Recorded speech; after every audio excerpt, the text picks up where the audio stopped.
All right, let's jump right into this explainer. We're going to break down a really fascinating Wharton research paper that completely dismantles one of the most famous failure stories in corporate history.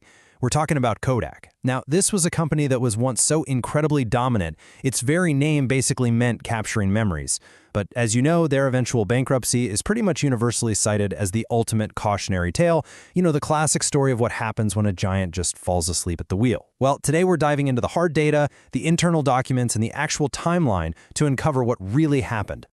Take just a second and think about what you assume happened to this massive company. You probably picture a stubborn, completely out-of-touch dinosaur, right? You imagine a board of directors just stubbornly refusing to see the writing on the wall, totally ignorant of the digital revolution going on right outside their window. And hey, it's a super comforting story because it makes failure seem entirely avoidable, as long as you're just paying attention. And that right there is the canonical myth. It's the story that practitioners and academics have been telling for years, that Kodak suffered from massive organizational inertia, that they completely underestimated digital photography, and that they were just incapable of developing the right tech. The whole narrative is that they were so obsessed with film, they literally let the future pass them by. It's neat, it's tidy, and, as we'll see today, it is entirely wrong. Seriously, what if I told you that in 2004 and 2005, Kodak actually held the #1 market share in digital cameras in the United States? Actually, wait, just take a second to process that.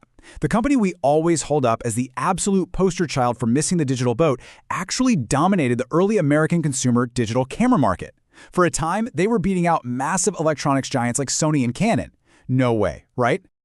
Okay, moving to section 1, inventing the digital future. Because, yeah, Kodak absolutely saw it coming. This research drops a massive plot twist on us.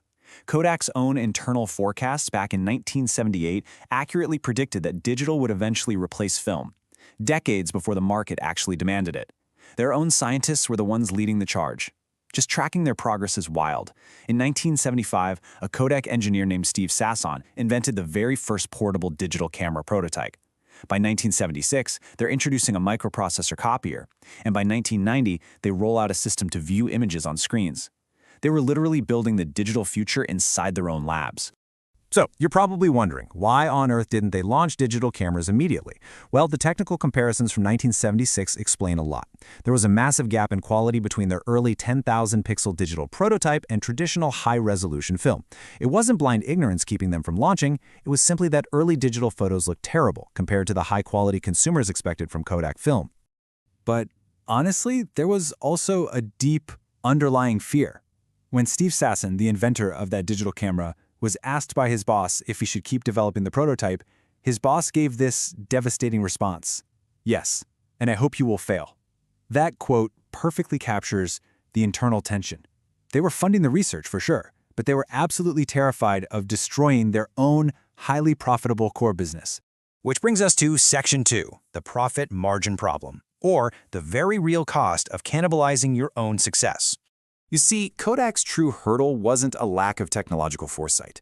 It was a fundamentally incompatible and way less lucrative business model.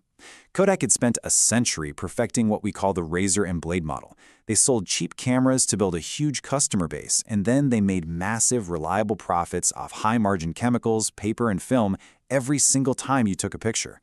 But digital? Digital relies on the consumer electronics model. Hardware R&D is astronomically expensive, margins are razor-thin, and the real kicker? Consumers never have to buy ongoing supplies from you again. Zero consumables. When you trace their corporate development during this era, you see their frantic attempts to replace those lost film margins. You definitely don't see a sleepy company. You see chaos. They were desperately trying to enter the copier market, going through massive reorganizations, and in one wildly desperate move, they dropped $5.1 billion to acquire Sterling Drug Pharmaceuticals. Think about that.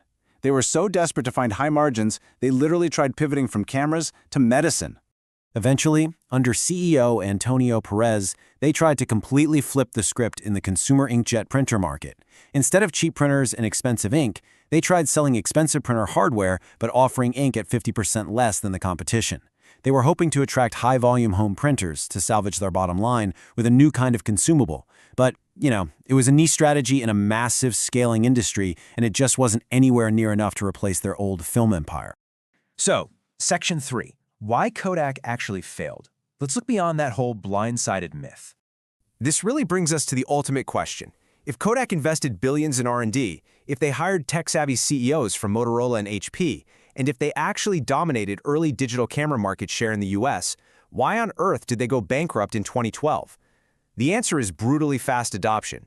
Digital cameras and then smartphones didn't just gradually take market share.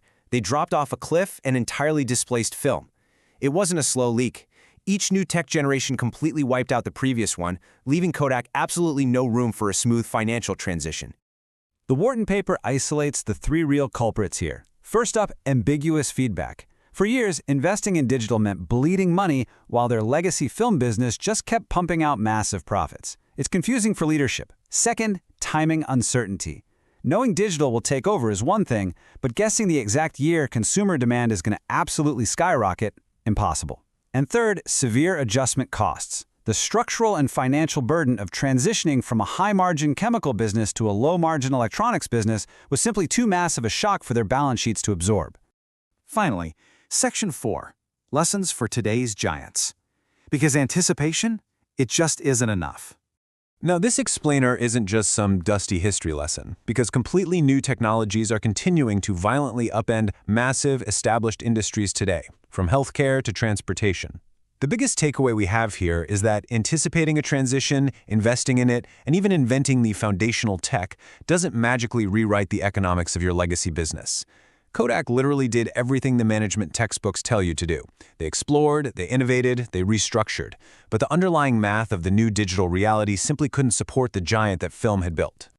So as we look at today's corporate giants who are staring down massive technological shifts, things like artificial intelligence, big data, self-driving cars, we really have to look past this myth of the sleeping dinosaur. We need to ask a much harder question. Do these modern giants just see the future coming, or can they actually afford the massive, painful adjustment costs required to live in it? Think about your own industry for a second. Are you prepared not just for the new tech, but for the completely new math?